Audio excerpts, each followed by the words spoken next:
Oppo Veneto ha portato i suoi radicchi, come sempre, alla mostra del radicchio di Treviso Tardivo IGP di Zero Branco. Siamo naturalmente in provincia di Treviso.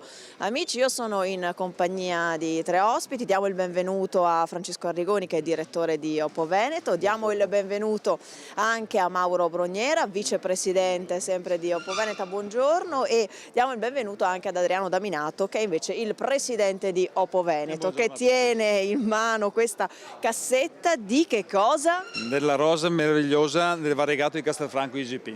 Come sta andando in campo? Allora, in campo in questo momento è un po' dura per noi produttori, perché con questo tempo rigido che ci crea difficoltà nella raccolta.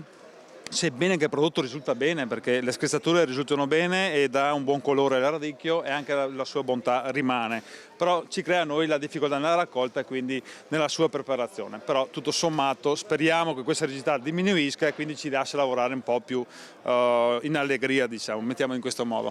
Allora, inconfondibile alla vista, però come si fa, Presidente, a riconoscere il vero radicchio di Castelfranco IGP? Allora, il radicchio variegato IGP si riconosce quindi dal bollino, che viene applicato quindi alla confezione, che viene preparata poi per la vendita, e nella sua apertura. Quindi la cosa fondamentale, comunque importante, è il bollino del consorzio di tutela del radicchio di Castelfranco IGP. Ecco, invece insieme al direttore, mi metto qui in mezzo tra di voi, direttore Arrigoni, dal punto di vista invece commerciale, che cosa ci può dire di questo prodotto del Castelfranco ma anche del Tardivo? Diciamo che siamo una stagione che quest'anno confermiamo le nostre crescite, quest'anno anche a livello di prezzi siamo nettamente superiori all'anno scorso, la produzione è di qualità direi discretamente buona, la crescita è molto più importante sul radicchio variegato rispetto al tardivo, probabilmente ha ancora del potenziale inespresso che sta venendo avanti, insomma, grazie anche un po' alle politiche commerciali di promozione che stiamo portando avanti.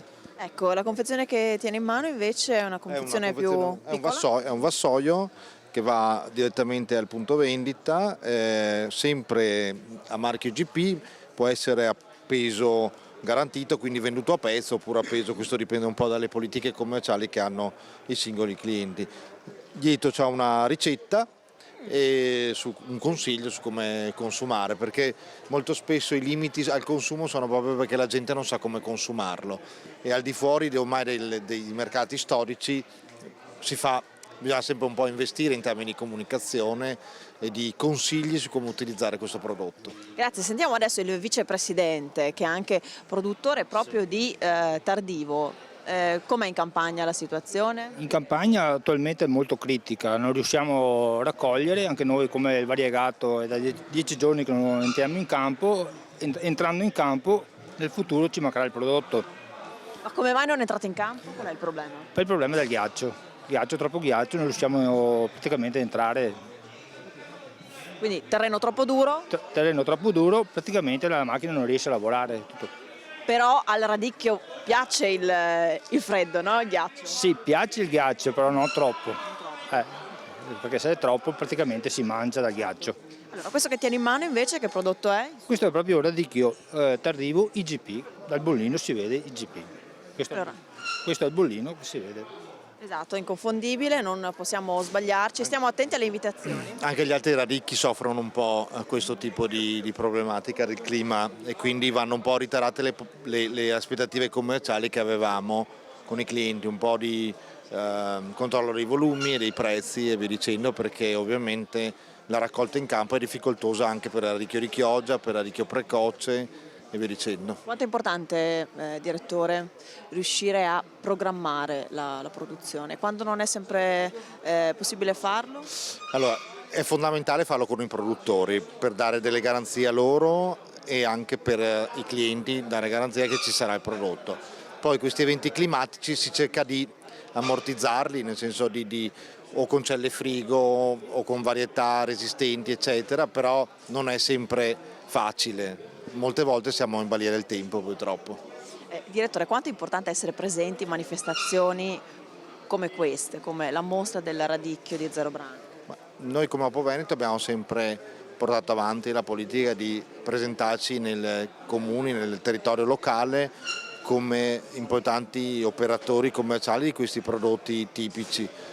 Per noi è una forma di riconoscimento ed è un modo anche per comunicare quello che stiamo facendo per il territorio e nel territorio e al di fuori, cioè portiamo questo prodotto in tutto il mondo facendo notare o facendo proprio apprezzare la tipicità di questo territorio.